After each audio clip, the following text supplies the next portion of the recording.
mamahalin ka ng mga tao. Kung nais mong mamahalin ka ng mga tao at mamahalin ka rin ni Allah ay gawin mo ito. May isang lalaki na tumungo sa mahal na propeta at kanyang sinabi, "Gabayan mo ako sa isang gawain na kapag ito ay aking ginawa mamahalin ako ni Allah at mamahalin ako ng mga tao." Sinabi ng mahal na propeta, "Iwasan ang makamundong bagay, mamahalin ka ni Allah. At huwag maghangad ng anumang bagay mula sa tao, mamahalin ka ng mga tao." Hadith na authentic. Paliwanag, ang pag-iwan sa makamundong bagay kahit pa ito ay ipinahintulot, maging kontento sa anumang ipinagkaloob ni Allah at iwasan ang bagay na kaduda-duda.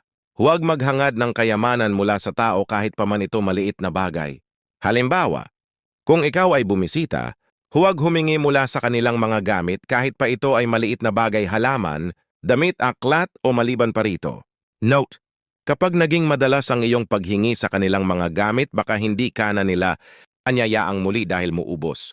Kanilang pananim o bulaklak, kapag may dumating na galing sa abroad, ay huwag magparinig ng matalinhagang salita tulad ng pasalubong.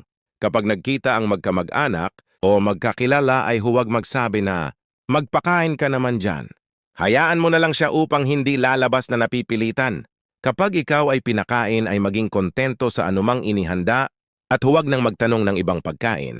At huwag rin magsabi ng may pa-take home o humingi ng pamasahe. Kung wala kang pera, maglakad ka na lang.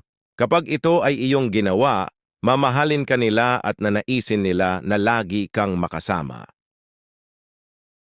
Zulamin Sarento Puti.